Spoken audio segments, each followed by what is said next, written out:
headquarters on Sargent Street in Hartford. Tonight, with Peter Hindle from theexaminer.com, we have Bob Buds, who's a personal friend of mine and a new friend of Peter's. We like to make friends. We don't have too many. Bob, thanks for showing up tonight. My pleasure. And taking time out of your busy schedule. We have a lot of memories of the Whalers back in the day. We do. So, again, thanks for showing up and talking to us. I heard a little bit off camera about jacket night, about you sitting in with an analyst from Winnipeg. You got to tell these stories. I'd be happy to, and I'll preface it by saying that we were back in high school back in those days, and our friend, a mutual friend of ours, and I told him I'd only say his name once, Bob Gorman, who is still currently working with the Carolina Hurricanes organization. I've known Bob since kindergarten. Yep. So he would call me up periodically and just be, he'd call me Tato, and he'd be like, Tato, can you get down here? I need some help doing this, or we need some help doing that. So I'd go down there, and we had other friends in high school that would, I don't know if they were jealous that I was doing it and they weren't, but they would somehow get into the games. And truth be known, I don't think anybody's ever paid for a hockey game back in those days. But I got a call one time, and he said, listen, we're going to need some help. We have jacket night. And they were giving away, I don't know if you guys recall, but I mean, they were, I don't even know whether it was satin. They were some other material. The green nylon. Yeah. Probably cost about $1 to maybe less.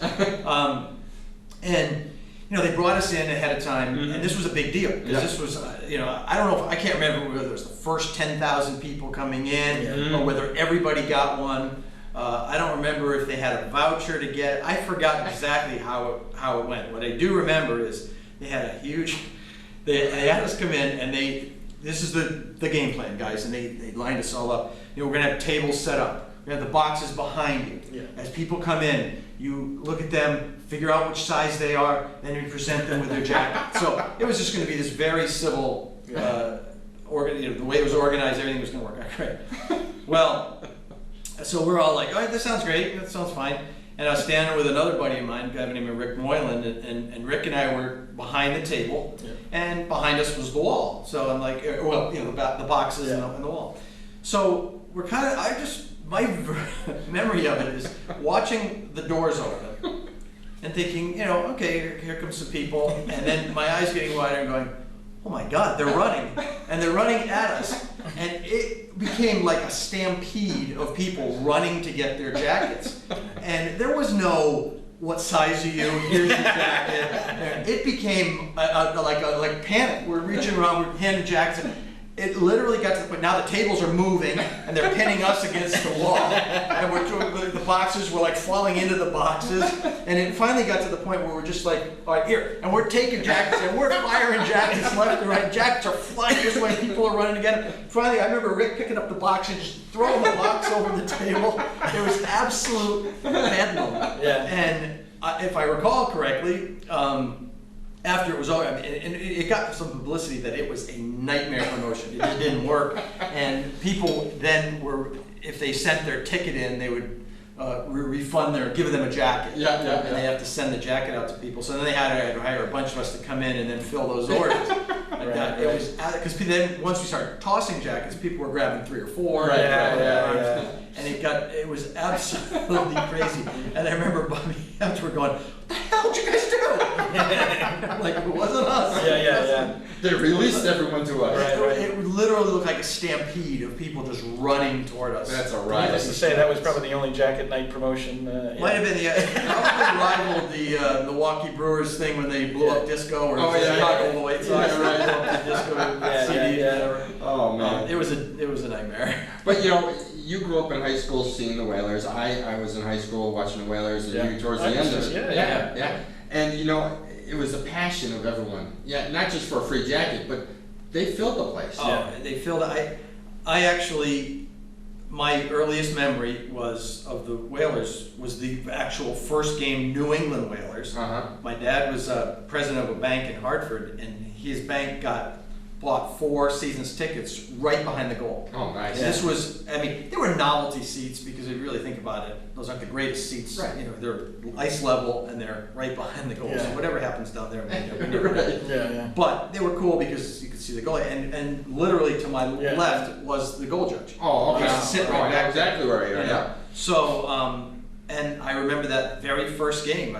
Gary Swain, I still remember Yeah. scoring the winning goal Yeah. in that game, and so that was WHA days, and I remember being at the infamous New England Whaler Minnesota Fights, Minnesota State, man. Minnesota Fighting Saints, Yes. but that game. Yes. And brawl in the wall. That's the one they put on a record. It 45. was on the record. Yeah. It was on the record, and to this day, I cannot find a clip of it. It's got to exist No. somewhere. I Everyone's never looked for found it. a Yeah. video clip I'm of trying- that game. Everybody's looked for it. I yeah. can close my eyes and I can see Nick Fatiu skating across the ice and then doing a swan dive into the penalty box, going after, or the bench, I guess, Yeah. going after Jack Carlson. Yeah, yeah. And Yeah. it was just, oh my God, is that ever And I think unbelievable. as I've talked to Bob over the years, he was the one that told me that after that game and after all those fights and penalty minutes, because the WHA had no spending power, Yeah. both those teams got on the same flight, That's right. the same plane, Oh wow. and flew I heard to that. Minnesota to play another game. Wow, that's I didn't know So that. they were so tired and exhausted, Yeah. they weren't going to do anything on that plane, No. and they all slept on the plane. Yeah. Maybe that's what was so great about it, because a couple of years later, half those guys ended up on the Whalers. Right. Yeah, You yeah. know, Bill Butters and Jack Carlson and Nick and Fatiu. Yeah. John Garrett. Oh yeah, He was already oh, on that's that, right, yeah. But and they ended up there. But you're right. I mean, the fans, the passion that the fans had for that original team, and then all the teams after that. I don't think there was ever a moment where you would go to that Civic Center and it was just a bunch of people sitting on their hands. No. No. And later on, unfortunately, when the Whalers were not very good, I looked around and, you're bummed out. And of course, if it's a team you really hate and you want the Whalers to beat them, Yeah. you'd look around and I remember this one vision. And I swear, if I ever see this again, I might just go off. There was a lady during the game knitting. And it infuriated me. I was like, why are you taking that seat? Yeah. Give it to someone who gives a crap about the game. You're sitting there knitting, and I'm like, Jesus, get out of there. So, She's a Bruin fan. here. No, I don't know who they were playing, but it Yeah. was just that one vision. I'm like, are you serious? Yeah. And the other thing was, of course, and we get this all the time on social media. Well, if the Whalers come back, there'll be more fans for other clubs in our building. Well, no. If we have a good hockey club, we'll inch those people out, Yeah. and our fans will take the tickets. Yeah, I mean, it's always Rangers and Bruins going to be, even if the Whalers came back, You're they'll be always gonna there. get that, But sure. a lot of people say well, they weren't supported, and I don't know if you know this, but the Whalers outdrew the Bruins 4 out of 10 years in the 80s, which is just phenomenal for a city that's 17 square miles. I mean, 4 out of 10 years, that's pretty I impressive. think it was the second smallest to Green Bay. Yes. Franchise. Yes. Of Yeah. professional sports. That's why they call it the And Green Bay of hockey. And if I'm not mistaken, you guys probably know better than I do. I think they had more fans holding actual seasons tickets. It was really the corporations that didn't. Yeah. In the end, that Yes. kind of Backed away. backed away. Yeah. Well, once they saw the writing on the wall, they Yeah. were like, It wasn't Right. the fans. The fans filled that place. Yeah. as we have said over and over, and Yeah. this is my little freaking Yeah. soapbox. It was never. Yeah. It was never the fans. The fans got jilted in this whole Yeah. thing. I mean, and yeah. They, the governor said, put up. Right. They put up. Yeah, And because everyone. Carmanos kept raising the bell on the because season he didn't ticket think we limit. could do it. Yeah, yeah. The hell with him. Yeah, Thank you very much. Yeah. But it's one of those things, and then I worked at Veterans Skating Rink in West Hartford, and Bob was there working part time, and we got to meet all these players. Yeah. And when you saw him in person, you didn't really know what to expect. Alfie was a clown all the time. He'd do stuff to people while they're practicing. Right. Deneen's always a great guy. He'll sit and talk to you forever. Then you had Francis. He was more of a business guy. He kind of went on his way. He was polite and respectful, but he was more of a business person. Yeah. And then you had a couple of them. Paul McDermott was another great guy. Very so. Yeah. Great guy because I loved him because he wouldn't take anything from anyone. Right, They had the best open ice hits. Oh, absolutely. That guy could hit up until Randy Cunningworth. When Yes, I saw Randy exactly. Cunningworth, Oh, it was yeah. like, oh, man, Yeah. that And then you guy- saw Risto Siltanen. Yeah. Remember, he was about this tall. Yeah, yeah. But heck of a slap shot. Yeah, you know, yeah. especially on a power play. Yeah. So you know, it just filling the arena every night. You know, the music going. I was 7 when I went to my first Whalers game, and that was against the Russians, the day after Christmas. Yeah, that game. And of course, that was great because back then there was a little animosity between the Russians. And That might have been the America. loudest I've ever heard the Civic Center. Yes. Really? Was And- that? Wow. And I have that on DVD at home. Yeah. And it's hilarious because you see 2 whales in the middle of the ice. There's no advertisements on any of the boards, so the rink looks absolutely huge. Right. And then they score a goal, and you hear the brass bananji is like, look, it was even back then. It sounded Yeah, good, yeah, you know. And that was '75, I think. Yeah, yeah. Yeah, and it was just great. The other funny story that, again, I always seem to do these odd jobs. I used to do fill in for another buddy, Russ Liliadol, who did the video. Oh, okay. And I remember Russ saying, Tato, it's really easy. It's quadrants. Just this one, this one, this one. You just have to film it as they go down. So I'm like, how hard can that be? And it really wasn't that. But one day, Bobby calls me up and he's like, Tato, Ken Nicholson from CJOB in Winnipeg he's announcing the game. He needs a statistician. And I'm like, well, okay, yeah, fine. What do I gotta do? And he said, basically, you sit in the press box, you get a sandwich, you get a Coke, and you have to write down when there's a goal, who scored it, what the time was, the assist, or if there's a penalty, what the penalty was and the time. I'm like, all right, well, fine. and I'd sit in the press box watching the game. So we're doing that. And it was great. And by the way, I got to have the headset on and I'm listening to Ken do the game. And he was a classic announcer. Yeah. And we didn't know that because he was Winnipeg, but Yeah. he was really good. So about 5 minutes left in the game, I hear him say, he goes, all right, remember, for all you participating in the great giveaway for the Winnipeg Jets 3-star selections, tonight my statistician, Bob Buds, will give out the 3-star selections. So I'm like, I go, I don't know if I've been paying close enough attention. And so I'm like, oh, okay, fine. So the game's over, and they go to a break and everything, and I turn over to Russ. I go, put me on the radio, Russ. So Russ is like, whips downstairs into the locker room, and Bob, Tato's gonna be on the radio. So next thing you know, those two come charging up the stairs, and I can see them coming up the stairs, and I'm like, oh, this is not gonna be good. This is not gonna end well, because I just know what's gonna happen. Is they're gonna be out there making me laugh. Right. So I wish I remembered who the 3 stars were. Yeah. Because I said I could do he goes, you have to pick a Winnipeg guy, and I'm like, but there wasn't. Because I think the Whalers might have won like 6-0, 6-1. And I go, well, I'm gonna give it to the guy that scored the 1 goal. Because it was a contest they're having back in Winnipeg. Right. So he's doing this whole big interview and everything, and now there's see these kids surrounding, because I'm probably at the time, I don't know, maybe 17. Yeah. I don't know, maybe not even. Yeah. But I'm older than these kids, so I must have looked like I might have been an up and coming player. Or something. I don't know, because these kids are standing there front, and I'm like, dude, I'm I don't have no idea. You do not want my autograph. Because I guarantee you, I'm not going to be a future athlete. But it was hilarious. And it went smooth. You got the 3 stars. Went smooth, and then I remember I got $50 for it, which is I'm like Back then. No, yeah. I got $50 plus a sandwich, plus a Coke, plus a hockey game. Yeah, So it wasn't a bad deal. Yeah, that's a bad deal. Yeah. It wasn't a bad deal. You made out. But I do remember I had to. I remember calling Bobby one day and going, they're gonna send me a check or what? How am I gonna get paid? And he's like, you haven't got paid yet, because it had been like a month. Yeah. I'm like, no, so I had to write CJOB in Canada and go, back on such and such date, I did the stats for this game, and I never got paid and everything. And then they sent me this whole letter apologizing. Oh, really? So maybe I was supposed to get 25 days. But it was pretty funny. That's cool. Oh, that's great. You talk about Winnipeg, and you have a very close friend out in Winnipeg these days. From the Whalers. Former Whaler. Back in 1980, the summer of 1980, it was the year after Jordy Douglas. He had scored 33 goals, and they picked Jordy and maybe you guys will remember one other player. It might have been, I'm not even sure who it was. When they joined the NHL, they could keep 2 guys. Okay. Oh, okay. From the WHA team. They could kind of. I guess today we call him a franchise tag. Right. But Jordy was the one they kept. Oh, okay.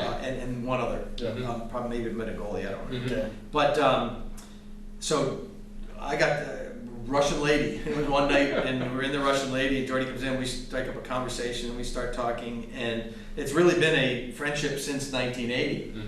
In fact, when we used to go to his house, he had an incredible party house. He was single, we were all single. And it was right around the time where, Ronnie Francis was the first whaler that was younger than me. So that was like, I don't know, I didn't like it. I was like, now I'm older than some of these guys. It wasn't as fun. Jordy, we would go over to his house in South Windsor during that summer of 1980, when he should have been getting ready for the season. And we'd hang out there, and I mean, it was a blast. We won't go into the details of it. It was a lot of fun. But I do remember recently, about how many years ago did they do the game at Rentschler? 2011. That was 2011. And Jordy came back, and I met Jordy down in Hartford for breakfast, and I brought my son with me, and we went down there, and Jordy had his son Scotty with him, and he's like, let's take a ride to the old neighborhood. So I'm like, fine. So we jumped in the car and we drove to his old neighborhood in South Windsor, and we're looking at the house, and we were like, Jordy and I are laughing because we don't want our sons to right, exactly. We're just like, no, we have off on that. But to tell you what the community meant to this team and what the team meant to the community, there's a fellow that lived next door, and I don't remember his last name, but we called him Waynezo. And Wayne was a young guy at the time, and he came into he would always kind of like look through the bushes at the parties, what's going on here. And Jordy would always invite him over. It was always so nice to him. And he took Wayne to the races in New Hampshire a couple of times. And so he's like, let's go knock on the door, see if they're there. And we did. We knocked on the door, and sure enough, Wayne still lived there with his mom and dad. Wow. And he still had the jersey Jordy gave him. And that's Jordy awesome. and I remember getting in the car later with my son saying, you know what? Look how nice Jordy was, and still is, to Wayne, who looked up to Jordy back then. Still, followed as much as he could his career, and had the jersey. Jordy had signed it. Jordy signed it again this time, and it was just, it brought it back that these guys lived here. They lived in the neighborhoods, and they cared about people. And I've been fortunate enough. I met some professional athletes in other sports as well, and I got to tell you, I mean, in the NHL, these guys are the nicest. They are. They're real. That's the one thing you hear all the time. It's just different. And I have a theory that I think it's because a lot of them live or leave home at like 15 or maybe even younger, 12. Whatever, to go join the juniors teams, so they have to mature pretty quickly. So we had Mike Reiser on. We did a phone interview with Mike, and he said the same thing about living in Simsbury, and how people just welcomed him in. And it was hilarious. He gave a story about how he had to do a TV commercial for a hot dog company.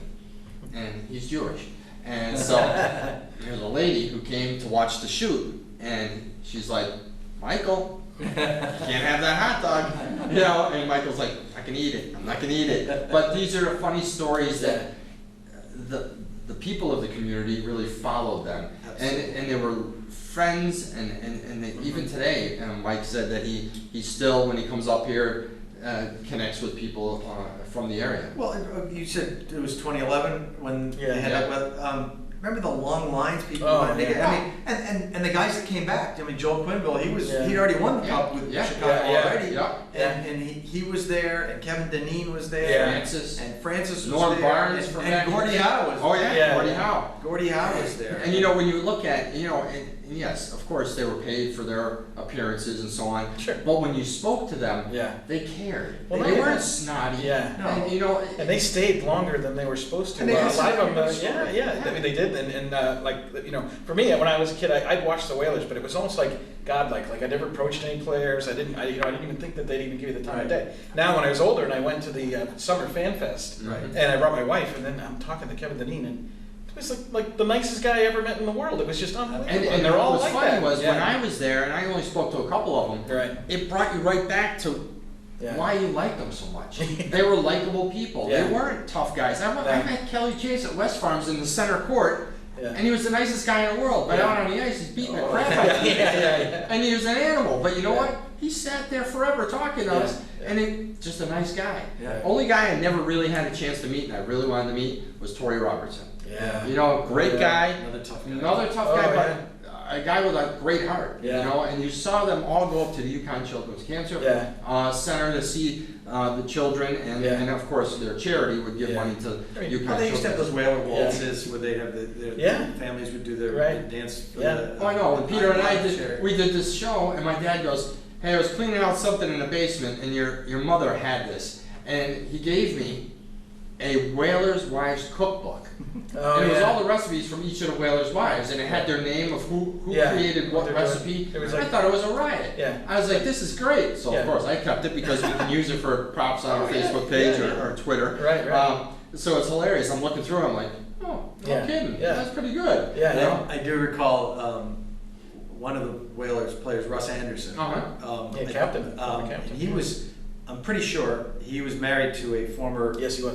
Miss America. Yes, he was. Yes. I don't know what year, but yeah. Mike Reiser brought that up. Yeah. Yep. Well, But I also, what I completely remember is one time I sat next to her at the game. Oh. Because Bob would give me a ticket, and I sat down next to her, and I'm like, wow, this is Miss America. And I had no game at all. So I'm like,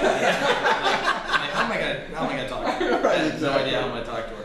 And I remember she sneezed, and I'm like, God bless you. How you doing? Some silly, stupid thing like that. Yeah. But it was just like, you know, these guys you got to know. Yeah. I mean, you Yes. almost got to know which ones their wives were. Right. Yeah. Gordy Roberts, his wife was beautiful. Yeah. Beautiful. I remember Russ Anderson that one of those years. He scored one goal the whole year, but it was an overtime winner against the Bruins. No. He's legend. Everybody, He's it's like legend. Right. Everybody remembers Right. Russ Anderson had a backhander, went up through three guys and up over the net. Yep. That's A good guy. I actually know Russ Anderson because I used to go to a church in Hartford, and he came there with his wife, and I said, "You're Russ Anderson." And he's like, "Oh, no one's called me that." And with the Whalers, and nobody even remembered him. And I said, Right. I remember who you are. He Can I still go lives- He autograph? still lives in Yeah. the area. And he's- that was the thing that those guys loved being here Mhm. because it was great community Yeah. to live, whether it was east of the river where you lived Yeah. in South Windsor or wherever, Mhm. or if you were out in the Simsbury, Avon, Canton area.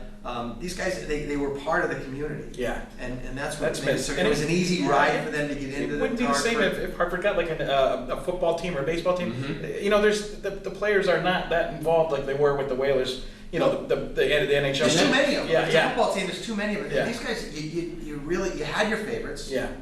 And as we got older, then we'd always go over to Chuck's Steakhouse, which is connected there. Yeah. And after the game, it wouldn't be just the Whalers that would come in. It would be the Yeah. other Mhm. teams coming. Yeah. Well, we had Jimmy Cosgrove, who he owns Salute in Hartford down here in Trumbull, and he was the manager at Chuck's Steakhouse as well as Margaritaville when Yeah. they were in the mall. Yeah. And he brought up, after the Quebec series, they were there until 3, 4 in the morning. He's like, Yeah. guys, you gotta get out of here. I gotta go home. Yeah. But they were hooting and hollering. I was at the Quebec series. I remember walking out on Church Street, and people are jumping on cars. It was Yeah. like we won the Stanley Cup. No, yeah. And it's like, are you kidding me? Yeah. It wasn't until later when you talk about the guys in the community that we got Paul Coffey, we got Shanahan, and they came to Hartford and poo-pooed Hartford. Yeah. They didn't realize what Hartford was to the Whalers. Right. Exactly. And they really didn't want to because they thought, oh, I just got dealt here Yeah. because of whatever. Yeah. But they took it out on people of Hartford and it was wrong. Yeah.